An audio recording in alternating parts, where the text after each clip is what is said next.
We can see some live shots of that building now. So can you just say again what you just said, because we couldn't really hear what you were saying? I was just saying the building looks like the front of it has been taken off. It's like a doll's house. So if you remove the front of the building of a doll's house, you can see straight into the apartment, straight into everyone's apartment in there, and it's just, the police and fire engines everywhere. Yeah. The rain's coming down very heavily at the moment. Yeah. So, and just describe exactly where that is. So I'm on 8th Avenue, and it's between 15th and 14th Street on 8th Avenue in Chelsea, Manhattan. All right. So you're standing across from it right now, are you? Yeah, I am. I'm just standing in the doorway of the building. And as far as you have seen, have there been any ambulances taking people away at all? Any injuries, as far as you can tell? At the moment, no, I haven't seen any ambulances like the scene. It's a lot of fire engines. There's cranes holding up the front of the building. So there's, and as I'm watching, there's actually pieces of the building falling off. Wow. You know, pieces of the wall are actually falling off. There's fire engine men going up in the cranes at the moment trying to secure the brick that's coming away from the building. Yeah, so we can see that live shot there now. So and we can see there's a few raindrops on the camera. But is the rain falling very heavily, and how strong are the winds there right now? Yeah, the rain's really heavy all of a sudden. So in the last maybe 3 minutes, it's really picked up. It's diagonal rain at the moment. And yes, quite heavy at the moment now. Yeah. I don't know if you can hear in the background, there's a lot of rattling in buildings and scaffolding and all sorts of things at the moment. So it's really picked up in the last couple of minutes. Yeah, okay. Kristi, just keep there on the line. If people... Sorry? If you just saw more of the front of the building's just fallen off just then. I don't know if you've got that on the camera. Yeah, we can just see the firemen working up the ladder there and trying to break some of the building apart. If viewers are just joining us, this is a live shot from New York City.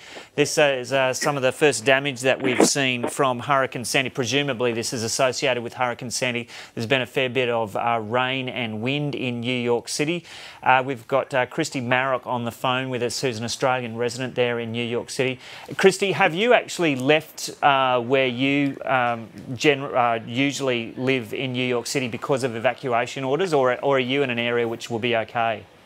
I actually live right near this building, so I literally just came downstairs to see what was happening. I live just a block or two away from this. Yeah, and we've heard that they've evacuated something like, or there have been evacuation orders for 375,000 people in the New York area, including Staten Island and Coney Island as well. Do you know of people who've had to leave their homes because of the flood warnings? Yeah, I do. A number of friends of mine live in Zone A, which was a mandatory evacuation area. I also know people that have decided to stay in Zone A despite the mandatory evacuation, which that makes me really upset because it just puts the emergency services lives at risk. And, so it's, there's been mixed levels of caution, I guess, over the whole thing, but it's, getting pretty serious now. So we've got cranes falling and tons of buildings falling off. I think people are starting to take it a lot more seriously than before. Yeah, because and we've been hearing that just that latest information from the US National Weather Service is that those tide gauges around New York are showing pretty alarming levels, storm surge heights of around 12.5 feet, with 3 metres or so, as they were fearing. So there are obviously concerns growing that this could be as bad as they were predicting for New York City in terms of the flooding.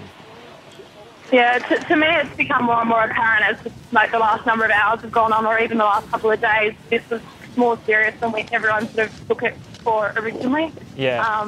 And Kristi, you're not in an evacuation zone at all, so you plan staying there on Manhattan for the moment?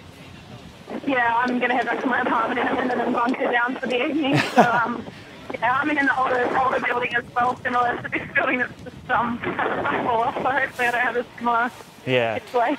Okay. Okay, Kristi, well, thanks very much for that. You stay safe for the evening. Thanks so much for talking to us. No problem. Thanks a lot.